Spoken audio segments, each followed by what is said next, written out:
Hello everyone, welcome back. Today we're going to talk about police tasers. And I think that there is a very serious flaw with them, okay?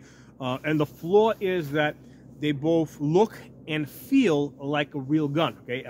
And there was a case that, in fact, there was a conviction that recently happened where a female police officer accidentally shot somebody who she only intended to tase, okay? So this person, I think it was a young male, was being a genuine jerk. He needed to be stopped. Okay, she was a female officer, so she probably wouldn't have been able to grab him and wrestle him down to the ground. So she needed she needed a form of she needed to stop him without shooting him, basically. Okay, and the taser was the way that she was going to do it. The problem is that when she went to get the taser, instead of getting the taser right off of her belt, she got the gun. And the situation is that the gun was probably here, the taser was probably back here somewhere.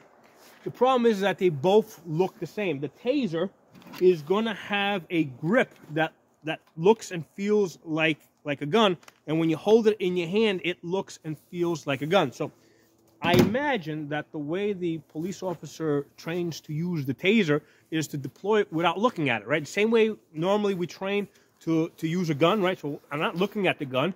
I pull it out, I go to full extension, and then I get my sights on target. Then I decide if I'm going to shoot it or not. At no point did I actually look at the gun to verify that this is a real gun or it's not a real gun. So I imagine that the procedure for deploying the taser is exactly the same. So in a highly stressful situation, right? Because here's the thing. She may have decided that this person didn't need to be shot, but clearly he was a threat where he needed to be tased, right? Or rather she believed. And I don't think that's in dispute. It wasn't in dispute that this person needed to be arrested, needed to be apprehended and arrested. That's not I don't recall that being disputed, okay? But she needed a way to take him into custody. There was no, she made a decision that she did not need to shoot him, right? And she pretty much admitted to that both, during the trial. So nobody's questioning that, and nobody was questioning that that whether or not she should have tased him, right? The only issue that came up is the fact that she picked the wrong tool. Okay, she accidentally went to the real gun instead of going to the taser gun, which looks like a real gun. So when you got a lot of stuff on you, right, and you got a whole bunch of stuff hanging on your belt, right, like extra magazines, handcuffs, the gun here, the taser here, a flashlight, and you're trying to feel your way around, it's really easy to, instead of going back here, you go here, okay? Especially in a stressful type of situation. So the problem there is that the taser is designed to look and feel like a real gun.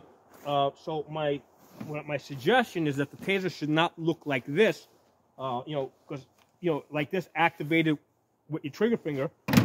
The taser should be designed to, I don't know, I guess look more like a remote control that maybe you activate with your thumb, because when this, if I'm pulling something like this out, I'm going to feel that this is different. I got a different grip on this. I'm not looking for a trigger. I'm looking to put my thumb on it. If I had accidentally gone to something that looked like this, obviously I'm not thinking I'm going to, even if I try to use my thumb on this, it's not going to work, right? Because I use a different finger to work this, and I use a different finger to work this, okay? That's how that's the safety mechanism that has to be put into place with regards to tasers. You can't have a taser that looks like a real gun and feels like a real gun, so that, because remember, the other thing is that your belt can shift, right? Because, a lot of times I carry here, but sometimes if I sit down in the car, maybe I shift it a little bit, right? Or if I'm going to, let's say if I'm going to lay on the ground, sometimes I want to, get under something to, then I'll shift it a little bit, So the stuff on your belt, sometimes shifts on its own. Sometimes we have to shift it just because we're doing something. So you can't just rely on the position, right? You can't just say, oh, hey, I got gun here, I got taser here, right? Maybe on this side. You cannot rely on that, especially in a situation where you're scared, right? Because even if you have your taser all the way on the other side, under stress, you're going to go, if most of the time you're practicing your draw stroke from here, that's where you're going to go. You're not going to come to this side, and once you get it in your hand, you're not going to realize that, hey, this feels different from my gun. Okay, this does not feel different from my real gun. Okay? This feels different from my real gun, right? So that's the safety mechanism that needs to be put in place. Now, just to give you guys an example, I got here some airsoft guns that I use to train people in different types of grappling situations, and this looks and feels just like a real gun. It actually goes into a real gun holster, right? That's a real gun holster that that I could use to actually carry a real gun. So this looks and feels too much like a real gun, right? And you can't just depend on the coloring, right? You can't just say, hey, this is clear plastic, this is obvious. No, you can't depend on that. But, hey, look, this looks like a toy too, right? So you can't depend on that. The safety mechanism that I use, and that's commonly used, is if I'm going to be using airsoft guns where I'm actually pointing this at people and people are pointing at this to me, okay, we go to a sterilized environment, okay? So we don't do it here. This is the place this is a place where I shoot real guns. So any place where I shoot real guns, I will never do grappling drills with fake guns, okay? I go to an area that I never, ever shoot, right? I never shoot there. It's not set up for shooting, okay? And what I'll do is everybody coming into that area, if it's a building, anybody coming into that room, right? But anybody coming into that area cannot be armed. No real guns, no real ammunition, okay? The holsters are fine because sometimes this will go into a real holster. So you can have a real holster, but you cannot have a real gun. You cannot have real ammunition. That has to stay outside of the area that we're going to be practicing in. And if let's say we break for lunch, right?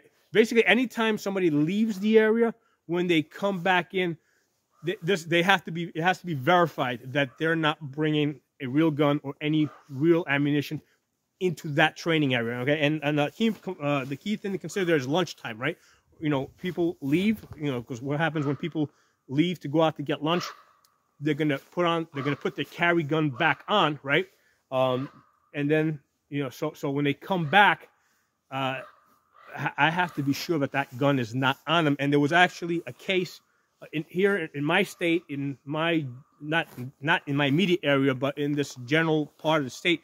There was a case where they were training with guns like this, and then they left for lunch or something, and then when they came back, they forgot to go through the safety procedure of checking to make sure that nobody had a real gun or any real ammo on them, and somebody was actually shot and killed in that training session. But it's not the first time I've heard of this. I actually heard of this way back when I first started training to become an instructor some 12 years ago. And not that it happened 12 years ago. It probably happened a couple of years, several years earlier.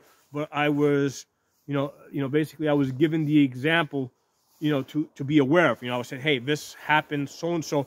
If you're ever doing any gun grappling, okay, with these toy guns, where you're actually pointing guns at real people, right? Or people pointing, guns at you, toy guns at you, you have to verify that everybody in that area is unarmed, because at some point the accident's going to happen. Everybody's used to doing this, coming out, not looking, going to full extension. Nobody looks to see if the gun is loaded or not loaded, or if it's a real gun or if it's not a real gun at that point, okay? So if you're doing that kind of training, it has to be in a sterilized area. So the point I'm bringing this up is, with the tasers, they need a system in place to prevent this type of accident from happening.